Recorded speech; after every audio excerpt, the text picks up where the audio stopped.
Hello my dear student, मैं हूं सुधा Gupta, SKV magazine road से आपकी एसएसटी की टीचर।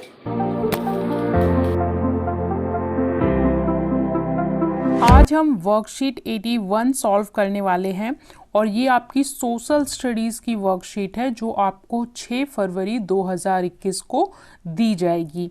तो देखिए, हम लोग पढ़ रहे थे प्राकृतिक वनस्पति एवं वन्य प्राणी, इसका हम रिवीजन कर रहे थे और इसमें आज आपको अगेन 10 क्वेश्चंस दिए गए हैं, 1 to 5 1 मार्कर वाले क्वेश्चन अगेन। ठीक है, क्वेश्चन नंबर 6 आपका पैसेज बेस्ड क्वेश्चन है, यानी कि आपको गद्यांश को पढ़कर यहाँ पे पूछे गए 4 प्रश्नों के उत्तर देने हैं। इसके बाद आपका क्वेश्चन आता है 7, 8, 9, 10। तो यहाँ पे 7, 8 आपके क्वेश्चन है, 9 क्वेश्चन आपका मैप बेस्ड है कि आपको इस मैप को देखकर फिर आंसर करना है और 10 आपको आंसर करना है, यानी कि लॉन्ग आंसर टाइप दीर्घ उत्तर देना है। कोविड के संदर्भ में मैसेज है कि आप लोगों को 2 गज की दूरी का पालन करना है। तो आंसर देख लेते हैं। मैंग्रोव वनों की वनस्पति की कोई एक प्रमुख विशेषता लिखिए। तो मैंग्रोव ऐसे छुप या वृक्ष होते हैं जो खारे पानी या अर्ध खारे पानी में पाए जाते हैं। आपको केवल एक प्रॉपर्टी लिखनी है 1 लाइन में, तो ये खारे पानी में पाए जाते हैं। ठीक है, इनफ है। उसके बाद सिनकोना के वृक्ष कितनी वर्षा वाले क्षेत्र में पाए जाते हैं? तो जहाँ पे आपको ऑप्शन दे रखा है 100 सेंटीमीटर से अधिक 70, तो यहाँ पे 100 सेंटीमीटर से अधिक आपका करेक्ट आंसर होगा। आगे तीसरे प्रश्न में बोला है उष्णकटिबंधीय पर्णपाती वनों के संदर्भ में क्या सही है? 2 कथन दे रखे हैं। इन वनों को मॉनसूनी वन कहते हैं। दूसरा, ये वन क्षेत्रों में पाए जाते हैं जहां 70 सेंटीमीटर से कम वर्षा होती है। अगर आपने लास्ट वर्कशीट का पैराग्राफ पढ़ा हो जहां पे क्वेश्चन 6 में गद्यांश दिया हुआ था, वहां से भी आप इसका आंसर दे सकते हैं। और वैसे पर्णपाती वन वो होते हैं जहाँ पे झाड़ियाँ कटीली कम वर्षा होती है, 70 सेंटीमीटर से कम वर्षा होती है, वहाँ पे पाए जाते हैं। तो देखिए, दोनों कथन एक दूसरे में कॉन्ट्राडिक्ट कर रहे हैं। मॉनसूनी वन वो होते हैं जहाँ पे अधिक वर्षा होती है, 100-150 सेंटीमीटर से ज़्यादा। तो यहाँ पे केवल दूसरा कथन सही है और पहला कथन गलत है, क्योंकि यहाँ पे हमें पर्णपाती वन के बारे में बोल रहा है। तो केवल कथन 2 हमारा यहाँ पे सही होगा। ठीक है, इसके बाद है भारत में अधिकतर क्षेत्र पर किस प्रकार के वनों का विस्तार है? तो भारत में अगर आप ज़्यादातर कवरेज देखेंगे ना, तो भारत में जो ज़्यादातर कवरेज है वो उष्णकटिबंधीय पर्णपाती वन का है।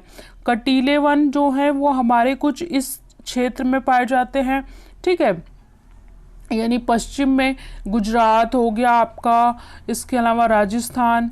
पर्वतीय वन ये आपके पर्वत क्षेत्रों में पाए जाते हैं। और जो हमारे सदाबहार वन है तो ये हमारा जो नॉर्थ ईस्ट का इलाका है यहाँ पे, और जो हमारे थोड़े थोड़े घाट हैं यहाँ पे पाए जाते हैं। लेकिन पूरे ऑल ओवर इंडिया में अगर आप देखेंगे तो बंधीय पर्णपाती वन है जो इसका कवरेज बहुत ज़्यादा पाया जाता है। इसके बाद 5वें में बोला है भारत के किस केंद्र शासित प्रदेश में वनों का क्षेत्रफल सबसे कम है? केंद्र शासित प्रदेश यानी कि union territory. Delhi is also a union territory. तो दिल्ली में लगभग 20% ही जो है वो हमारा वनों का क्षेत्रफल आता है। और आप लोग ऐसे भी बता सकते हैं कि दिल्ली में सबसे कम आपको दिखेगा ग्रीनरी। अंडमान निकोबार हो गया या अलग जो दूसरे हमारे यूनियन टेरिटरी हैं वहाँ पे ज़्यादा क्षेत्रफल है वनों का।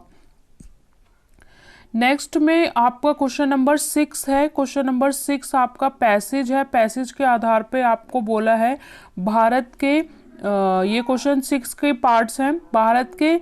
भारत विश्व का जैव विविधता के मामले में कौन सा स्थान है? तो भारत का विश्व में जैव विविधता के मामले में 10वां स्थान है। ये हमें पैसेज में पैराग्राफ में दिया हुआ है। भारत में लगभग कितने प्रकार की वनस्पति पाई जाती है? तो भारत में लगभग 47,000 विभिन्न जातियों के पौधे पाए जाते हैं। वनस्पति मतलब कितने प्रकार के पेड़ पौधे पाए जाते हैं। अगले में बोला है भारत में पाए जाने वाले बिना फूलों वाले किन्हीं 2 पौधों के नाम लिखिए। तो फर्न, शैवाल यानी कि एल्गी, कवक यानी कि फंगाई, तो ये हमारे क्या है, बिना फूलों वाले पौधे जो भारत में पाए जाते हैं। भारत जैव विविधता वाला देश है, इस कथन को उपरोक्त अनुच्छेद के आधार पर स्पष्ट कीजिए। भारत में लगभग 47,000 जातियों के पौधे, 15,000 फूलों के तथा 90,000 जातियों के जानवर और विभिन्न प्रकार की मछलियां पाई जाती हैं, जिस कारण ये कहा जा सकता है कि भारत जैव विविधता वाला देश है। यहाँ पे जैव करना है, ठीक है, जैव विविधता वाला देश है।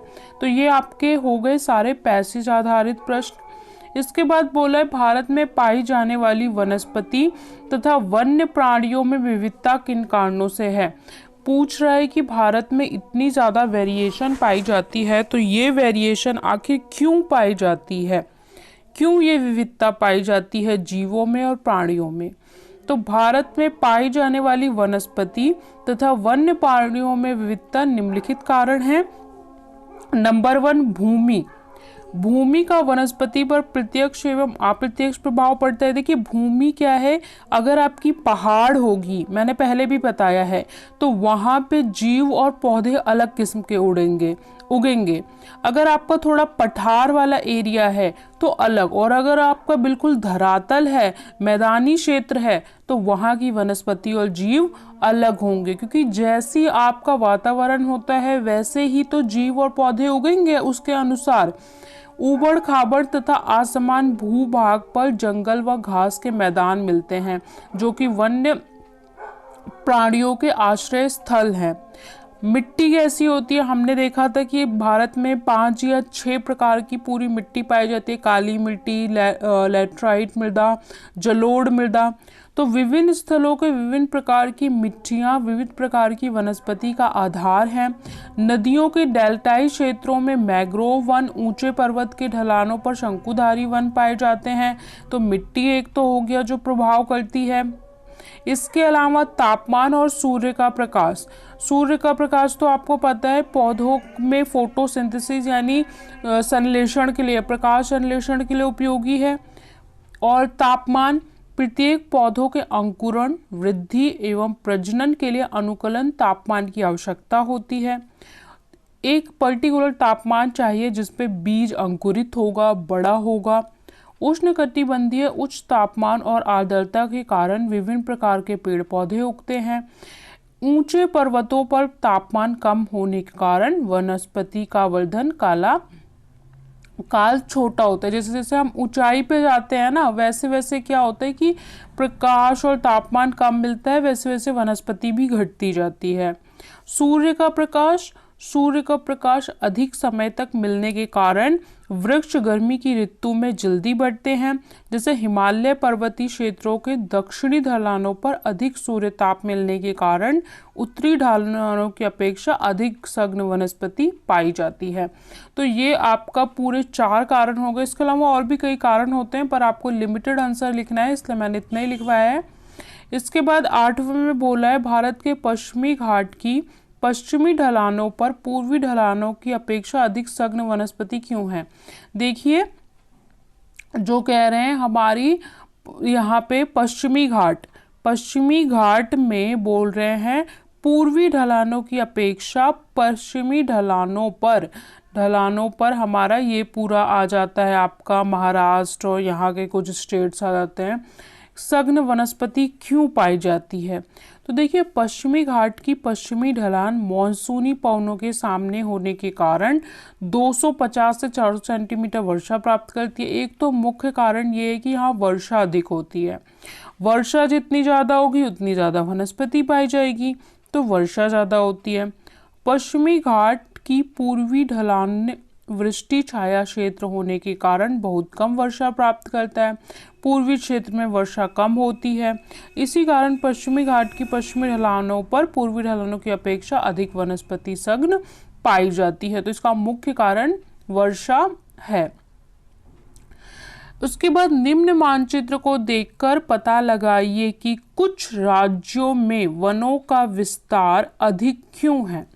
वनों का विस्तार अधिक क्यों है, तो देखिए यहाँ पे आपको अगर मैं इस मैप को जूम करके थोड़ा सा दिखाऊं तो आप क्लियरली देख सकते हैं कि जो सबसे ज़्यादा कलर आपको नज़र आ रहा है ये वाला लाइट ग्रीन, लाइट ग्रीन आपको सबसे ज़्यादा नज़र आ रहा है, और ये क्या है, उष्णकटिबंधीय पर्णपाती वन। यही पूछा था ना सबसे ज़्यादा कौन सी वनस्पति, तो उष्णकटिबंधीय पर्णपाती वन देखिए आप लगभग भारत के ज़्यादा एरिया कवर कर रहा है।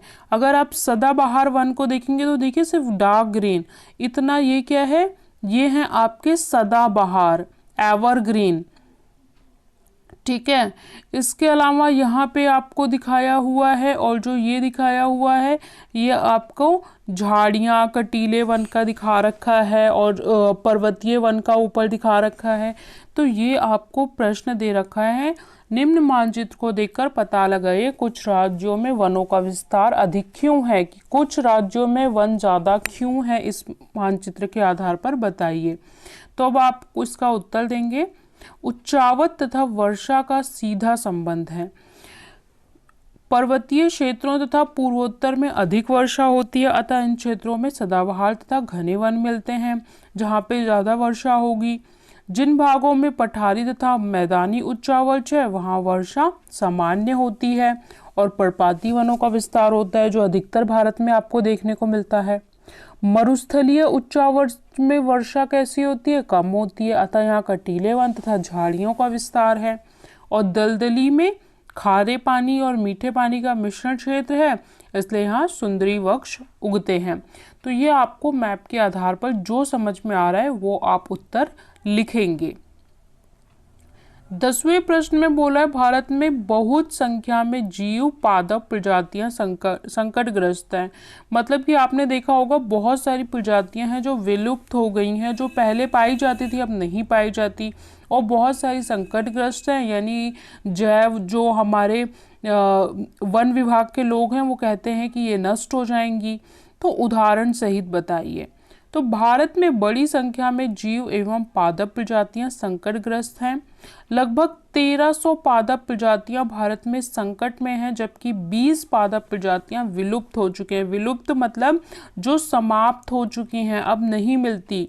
गुलाबी सर वाली बतख, एशियाई शेर, पादप जीव, ये सारी संकट होने के निम्नलिखित कारण हैं। जनसंख्या वृद्धि, जैसे जैसे जनसंख्या वृद्धि हो रही है तो हम क्या कर रहे हैं, जो यहाँ पे पेड़ पौधे थे, जंगल थे, हम क्या कर रहे हैं, उनको काट दे रहे हैं, और यहाँ पे क्या बना दे रहे हैं, बिल्डिंग्स बना दे रहे हैं।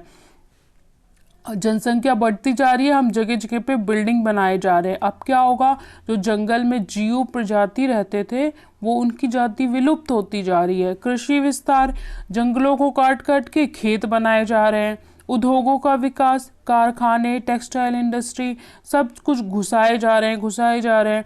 तो भाई रहेंगे कहाँ जीव। विकास प्रोजेक्ट्स, जंगली जानवरों को बड़े पैमाने पर अवैध शिकार, कई बार हम देखते हैं कि शेर की खाल, लोमड़ी की दांत, ऐसे ऐसे चीज़ों का दवाई बनाने में या एक्सपोर्ट करने में इस्तेमाल होता है, जिसके लिए जीवों को मार दिया जाता है, और बोलते हैं कि हाथी की वो अपने आप दुर्घटना से मर गए या उनकी मृत्यु हो गई, उनको मार के उनका व्यापार किया जाता है। इसके साथ प्रदूषण, तो ये सारे बहुत बड़े कारण हैं जिसके कारण बहुत सारी प्रजातियां संकटग्रस्त हैं और बहुत सारी विलुप्त होती जा रही हैं।